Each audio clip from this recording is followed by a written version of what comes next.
Lord's engineering college Hyderabad का वाहिद मुस्लिम minority institution पिछले साल 200 से ज्यादा स्टूडेंट्स को मिली है यहाँ पर बड़े कंपनीज में प्लेसमेंट, जिनमें सबसे ज्यादा सालाना 13 लाख रुपए की सैलरी भी मौजूद है। एडमिशन्स और डिटेल्स के लिए नंबर्स पर कांटेक्ट करें। अस्सलाम वालेकुम नाज़रीन, आइए निकालते हैं आज की अहम खबर पर। आज की हमारी ये खबर है जीएचएमसी इलेक्शंस को लेकर टीआरएस पार्टी किस तरह से तैयारी कर रही है इस इलेक्शन को जीतने के लिए। क्या आप यूं ही समझिए कि सच न्यूज़ के सर्वे रिपोर्ट के हिसाब से टीआरएस जो है ये इलेक्शन जीत ही चुकी है, क्योंकि इतना सडन इन्होंने जो है इलेक्शन की डेट डिक्लेयर कर दी है, जैसा कि अपोजिशन पार्टी को तैयारी ही ना करे, यानी अपोजिशन पार्टी को तैयारी करने का मौका ही नहीं दिया। अब ये तो रूलिंग हुकूमत है, इनकी हुकूमत ही चलेगी और इनके ही सिटिंग कॉर्पोरेटर्स ज़्यादा है, तो इनको कोई ख़ास तैयारी करने की ज़रूरत भी नहीं है। ना ही टीआरएस को करने की ज़रूरत है, ना ही एमआईएम को करने की ज़रूरत है।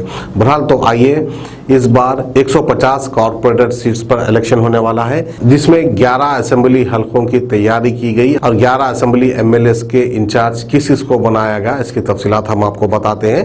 लेकिन आपको ये भी बताते चले कि इसमें कोई पुराने शहर का जिक्र ही नहीं है, जैसा कि चार मीनार हो गया, बहादुरपुरा हो गया, ऐसे कई एआईएमआईएम के जो 7 एमएलएस हैं वहाँ का इंचार्ज तो टीआरएस ने किसी को नहीं बनाया। अब जैसा कि आप सभी जानते हैं कि मिली जुली सरकार है, तो आइए इन 11 असेंबली हलकों का इंचार्ज किस को बनाया गया उसकी तफसीलात मैं आपको बताता चलूं। तो आइए सबसे पहले शुरुआत करते हैं हल्के राजेंद्र नगर से।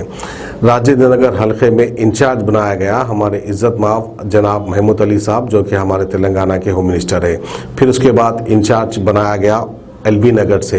एलबी नगर के इंचार्ज जो है हमारे मैसवरम के एमएलए और एजुकेशन मिनिस्टर श्रीमती सबिता इंद्रा रेड्डी, और उनके साथ है जगदीश रेड्डी, दयाकर राव। ये तीनों को जो है एलबी नगर का इंचार्ज बनाया गया। फिर आइए बढ़ते हैं उपल की ओर।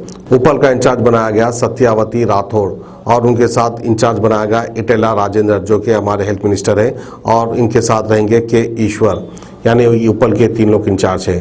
फिर उसके बाद बढ़ते हैं मलकाजगिरी की ओर। मलकाजगिरी के इंचार्ज बनाया गया मल्ला रेड्डी, सिर्फ एक ही है वहाँ पर मल्ला रेड्डी, जो कि मलकाजगिरी के इंचार्ज है। फिर उसके बाद जो है कुतुबुल्लापुर के इंचार्ज है प्रशांत रेड्डी। और बढ़ते हैं पटेनचुरू की ओर। पटेनचुरू के इंचार्ज बनाया गया हमारे हरीश राव साहब को। और आइए बढ़ते हैं खैरताबाद की ओर। खैरताबाद का इंचार्ज बनाया गया इंदिरा किरण रेड्डी और निरंजन रेड्डी, ये दोनों को वहाँ का इंचार्ज बनाया गया। फिर हम बढ़ते हैं जुबली हिल्स के इंचार्ज बनाया गया के कमलाकर को। फिर कुकटपल्ली का इंचार्ज बनाया गया अजय कुमार को। सनत नगर श्रीनिवास यादव वहाँ के इंचार्ज रहेंगे सनत नगर के। फिर उसके बाद बढ़ते हैं मुशीराबाद के इंचार्ज है श्रीनिवास गौड़। तो बहरहाल ये हलकों में ये इंचार्ज है। अब हमारे हैदराबाद पुराने शहर में कौन इंचार्ज रहेंगे वो आप बाखूबी जानते हैं, हमारे प्रेसिडेंट एमएलए जी वहाँ के इंचार्ज रहेंगे शायद, क्योंकि ऑफिशियल डिक्लेरेशन तो कुछ नहीं है।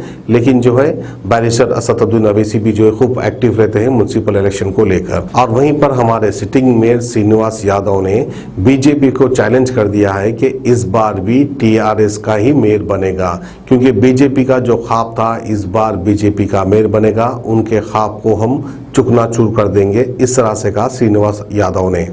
तो खैर बहरहाल आपने मौका दिया ही नहीं, ना ही बीजेपी को दिया, ना ही कांग्रेस को दिया। जाहिर सी बात है, सडन इलेक्शन की डेट डिक्लेयर हो जाती है और सडन इलेक्शन भी हो जाएगा और सडन टीआरएस भी जीत जाएगी, एआईएमआईएम भी जीत जाएगी। तो ये थी हमारी आज की खुसूसी खबर जीएचएमसी इलेक्शन को लेकर। हमें दीजिए इजाजत, खुदा हाफिज। किडनी के अमराज से परेशान मायूस लोगों के लिए खुशखबरी, R&S यूनानी फार्मेसी किडनी और गॉल ब्लैडर स्टोन के खात्मे का जरिया। अब UNI स्टोन कैप्सूल्स के जरिए खात्मा कीजिए। No operation, no side effects, 100% result. सिर्फ UNI स्टोन कैप्सूल से मुस्तहिक लोगों के लिए खुसूसी रियायत। फिर से पथरी न होने का मुकम्मल इलाज, दर्द, कॉन्स्टिपेशन और पुराने कब्ज से निजात पाइए। आज ही तशरीफ लाएं। R&S यूनानी pharmacy, 1st floor, syndicate bank, Bahadurpura X road, Hyderabad. Contact 9703 939 436 9063 383760।